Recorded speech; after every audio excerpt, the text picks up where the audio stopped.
চুমুকে। সুপ্রিয় দর্শক, আজকে আমাদের মাঝে উপস্থিত রয়েছেন সাবেক শিক্ষার্থী ঢাকা বিশ্ববিদ্যালয় মেহেদী তালুকদার। শুভ সকাল, কেমন আছেন? আলহামদুলিল্লাহ ভালো আছি।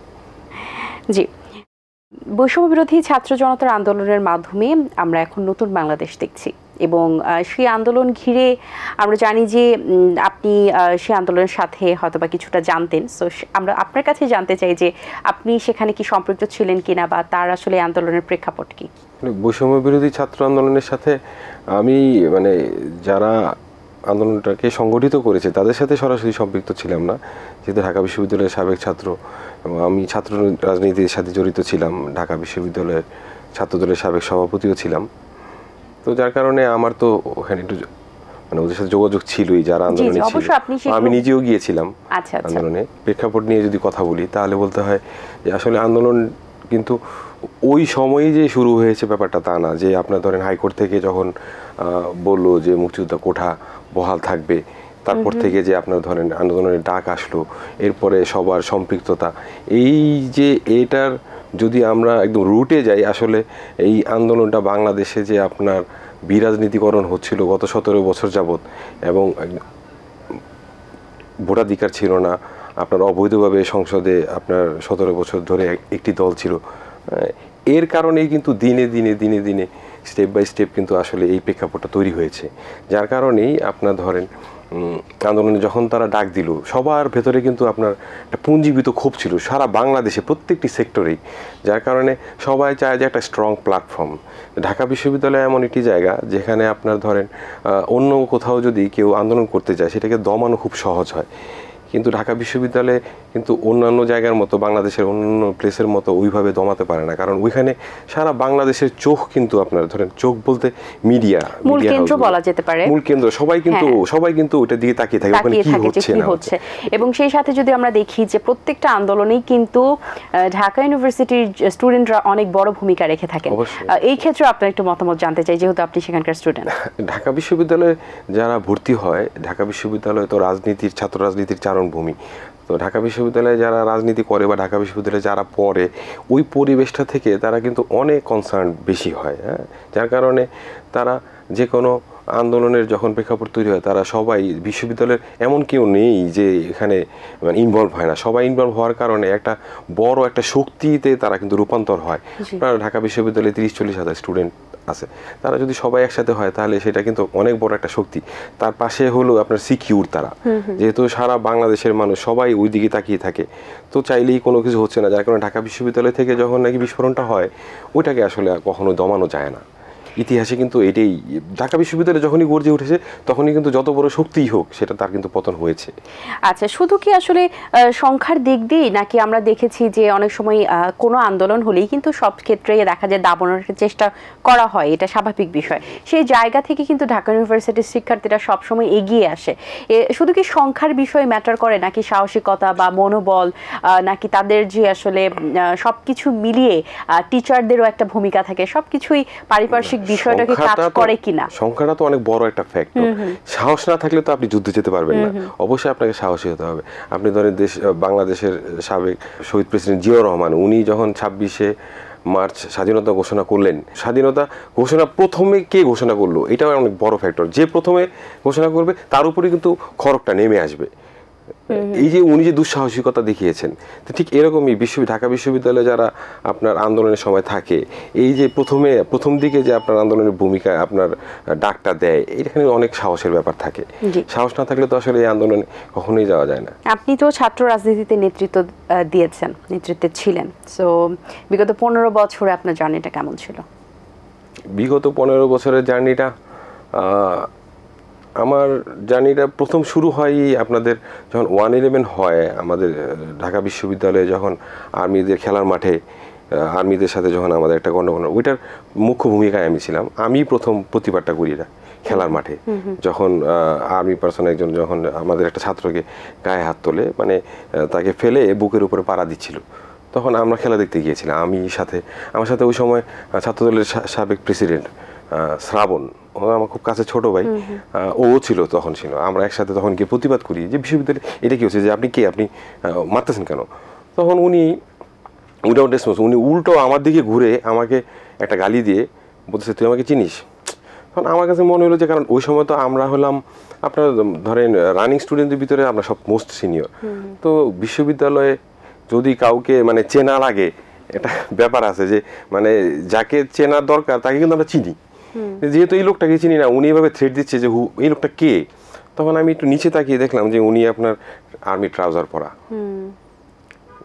তো তখনই প্রতিবাদ শুরু করি। যাই হোক, ওই থেকেই শুরু হয় আমাদের এই 15 বছরের আপনার আন্দোলন সংগ্রাম।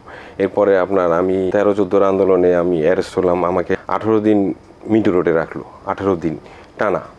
তো আমাকে যখন অ্যারেস্ট করে নিয়ে যায় চাংখাপুল থেকে, তখন 3টা থানার ওসি একসাথে আসছিল। তিনি এমনভাবে নিয়ে যাচ্ছিল এবং আমরা ওয়্যারলেসে বলতেছিল মোস্ট ওয়ান্টেড মেহেদি গ্রেফতার হয়েছে, মোস্ট ওয়ান্টেড মেহেদি গ্রেফতার হয়েছে।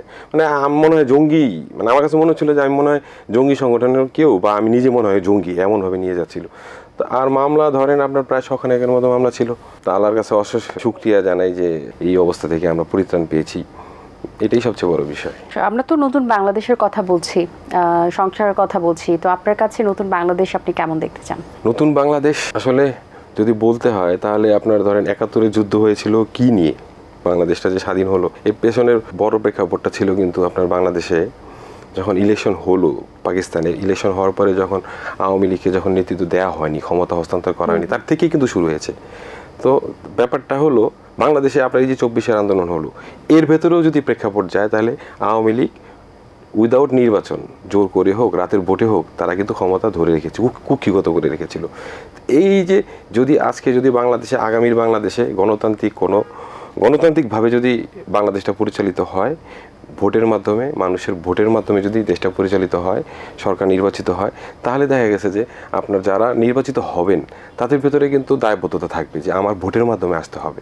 তখন তারা কিন্তু জনগণের জন্য কাজ করবেন, কারণ জনগণের জন্য কাজ করা ওই জবাবদিহিটা তৈরি কিন্তু হয় ভোটের কারণে। তো ভোটের একটা গণতান্ত্রিক বাংলাদেশ হোক আগামীর বাংলাদেশ, তাহলে আমি মনে করি সব দিকে সকল সমস্যার সমাধান হয়ে যাবে, এটাই আমি কামনা করি। আচ্ছা, আমরা তো শিক্ষা ব্যবস্থারও কিছু সংস্কারের কথা বলছি এবং শিক্ষা ব্যবস্থার পরিবর্তনের কথা বলছি, সে ব্যাপারে আপনার মতামত কি?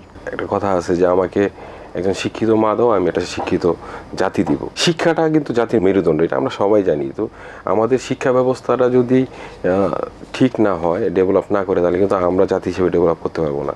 এই জন্য সবচেয়ে বেশি এখানে গুরুত্ব দেওয়া উচিত এবং আমার দৃঢ় বিশ্বাস বর্তমান গভর্নমেন্ট এবং আগামীতে যারা আসবে, এই দেশের রাষ্ট্র ক্ষমতা আসবে, তারা শিক্ষা খাতটাকে সর্বোচ্চ গুরুত্ব দিবে। এবং বিশেষ করে ঢাকা বিশ্ববিদ্যালয়ে আপনি জানেন অনেক ধরনের সমস্যা আছে। শিক্ষকরা আপনার গবেষণার জন্য ঠিকমতো তারা সহযোগিতা পায় না গভর্নমেন্টের কাছ থেকে, বিভিন্ন ধরনের প্রবলেম আছে। ছাত্ররা আপনার হলে থাকতে পারে না, আপনার যে পরিমাণে ছাত্র আছে একটা হলে অ্যাটাচ থাকে, সবাই সিট পায় না। এটা দেখা গেছে মেধার ভিত্তিতে নিচ্ছে, এখন উপায় নেই তো, কারণ আপনার সিট যদি থাকে 10টা, আমার স্টুডেন্ট আছে 100 জন। তো এই সংকটগুলো দূরীভূত করা খুবই প্রয়োজন, কারণ একটা ছেলে বাসা থেকে যখন এসে ক্লাস করে তার কিন্তু অনেক সময় নষ্ট হয়। আর বিশ্ববিদ্যালয়ের পরিবেশে যখন থাকে তখন ও কিন্তু ওই শিক্ষা ছাড়া অন্য কিছু কিন্তু তার মাথায় ঢুকবে না। যখন আপনি বাইরে থেকে এসে করবেন তখন কিন্তু আপনার রাস্তাঘাটে অনেক মানে জ্যাম জটে পড়তে হয়, অনেক ধরনের সমস্যা তৈরি হয়, মেসে থাকতে হয়, অনেক কষ্ট করে থাকতে হয়। আপনার ধরেন দেখা গেছে ব্যাচেলরদের অনেক জায়গায় ভাড়াও দেয় না, বাসা ভাড়া দেয় না। এই প্রবলেমগুলো কিন্তু আমরা দেখেছি যে শিক্ষার্থীরা ফেস করে। এই বিশ্ববিদ্যালয়ের হলের সংকটটা খুবই জরুরি ভিত্তিতে আপনার যত দ্রুত সম্ভব এটা ঠিক করা প্রয়োজন।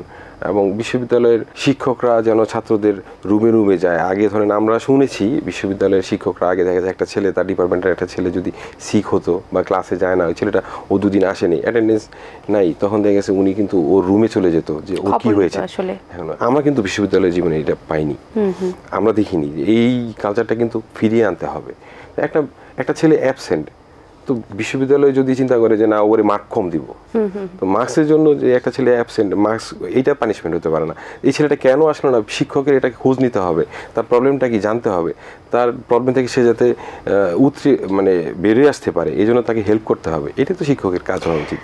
আচ্ছা, এখন যারা আসলে ইউনিভার্সিটির জন্য ভর্তি পরীক্ষা দিচ্ছেন তাদের উদ্দেশ্যে আপনার পরামর্শ কি থাকবে? কারণ সবার কিন্তু একটা স্বপ্নের জায়গা হচ্ছে ঢাকা ইউনিভার্সিটি, সেখানে অ্যাডমিট হওয়া, এবং অন্যান্য সরকারি যত ইউনিভার্সিটি আছে সেক্ষেত্রে অবশ্যই চেষ্টা করেন। তাদের উদ্দেশ্যে আপনার পরামর্শ কি? আসলে ঢাকা বিশ্ববিদ্যালয়ে তো সবাই ভর্তি হতে চায়, তো সবাই তো পারে না, এটা আসলে একটা ভাগ্যের ব্যাপার। মেধা তো অবশ্যই আছে, কিন্তু ভাগ্যের তারা নিজেকে কিভাবে প্রিপেয়ার করতে পারে, আপনি কিভাবে করেছিলেন, আপনার সময়টা যদি আমাদের সাথে শেয়ার করেন। এটা হলো যে তার এসএসসি এইচএসসিতে যে পড়াশোনাগুলো ছিল ম্যাক্সিমাম কিন্তু আপনার এইচএসসির যে ব্যাকগ্রাউন্ডটা থাকে ওর থেকে কিন্তু ওই ব্যাকগ্রাউন্ডটা যার স্ট্রং আছে তার কিন্তু আর অন্য কিছু লাগে না। ওই মানে আমরা শুধু যে ধরেন এই যে ম্যাথমেটিক্যাল টার্মগুলোতে যে দেখা গেছে যে অনেকে অঙ্ক আপনার করছে ঠিকই, কিন্তু ওই সূত্রটা মুখস্থ করে সে অঙ্কটা করতেছে। সূত্রটা মুখস্থ না করে সূত্রটা কিভাবে তৈরি হলো ওইটা যদি আমরা যাই তাহলে দেখা গেছে যে কোনো ধরনের একটা টার্ম দিলে কিন্তু আমরা সেটা অনেক সময় কিন্তু দেখা যায় যে জিপিএ 5 রাও কিন্তু চান্স পায় না, কিন্তু 3 পয়েন্ট নিয়ে অনেকে চান্স পেয়ে যায়। এই ব্যাপারটা যদি আমাদেরকে একটু বলতেন যে আসলে এটা কেন হয়ে থাকে। আমি যেটা বললাম যে ধরেন a + b whole square equal to কত, এটা মুখস্থ আমি করলাম, কিন্তু এটা কিভাবে আসলো রেজাল্টটা, a + b হোল স্কয়ার এটা কিভাবে আসলো, আমি যদি গোড়ায় যাই তাহলে কিন্তু যে কোনো ধরনের প্রশ্ন আসে, যে কোনো ধরনের প্রশ্ন আসলে আপনি সলভ করতে পারবেন। আপনি যখন নাকি রুটটা না জানবেন, আপনার বেসিক যদি স্ট্রং না হয় তাহলে আপনি কিন্তু মুখস্থ করে কিন্তু আসলে পারবেন না। যাদের বেসিক স্ট্রং তারাই বুয়েটে চান্স পায়, তারাই ঢাকা বিশ্ববিদ্যালয়ে চান্স পায়, তারাই ভালো ভালো জায়গায় চান্স পায়। এবং শুধু চান্স পায় না, যাদের বেসিক স্ট্রং না তারা যদি কোনোভাবে বিশ্ববিদ্যালয়ে ভালো বিশ্ববিদ্যালয়গুলোতে চান্স পায়ও পরবর্তী জীবনে কিন্তু তারা সাকসেসটা খুব কম পায়। কিন্তু দেখবেন যে বিশ্ববিদ্যালয়ে ভর্তি হওয়ার পরেও অনেকে দেখা গেছে যে ফার্স্ট ক্লাস ফার্স্ট হয়নি, কিন্তু ওর বেসিক স্ট্রং হওয়ার কারণে ও দেখা গেছে যে সেক্টরেই গেছে ওই সেক্টরে কিন্তু ও এগিয়ে গেছে, মুখে কেউ থামাতে পারে না। জি, অসংখ্য ধন্যবাদ আপনাকে, খুব ভালো লেগেছে, খুব গুরুত্বপূর্ণ কথা বলেছেন। অনেক ধন্যবাদ, অনেক শুভকামনা রইল আপনার জন্য, ভালো থাকবেন সবসময়। আপনাকেও ধন্যবাদ, এটিএন বাংলাকেও ধন্যবাদ। দর্শক, আশা করছি আজকের আয়োজন আপনাদের ভালো লেগেছে। আজ এই পর্যন্তই, আপনাদের সঙ্গে দেখা হবে আগামী পর্বে নতুন কারোর সঙ্গে। সেই পর্যন্ত ভালো থাকুন, সুস্থ থাকুন, আল্লাহ হাফেজ। দিন আসে দিন যায়, সময়টা চলে যায়, তবু আছি এই বেশ ভালো। জীবনটা রঙময়, যেভাবেই হওয়া চাই, নয় কভু সাদা কালো। এই আশাতে স্বপ্ন ভাসে, সুখ হাসে চোখে মুখে, চায়ের চুমুক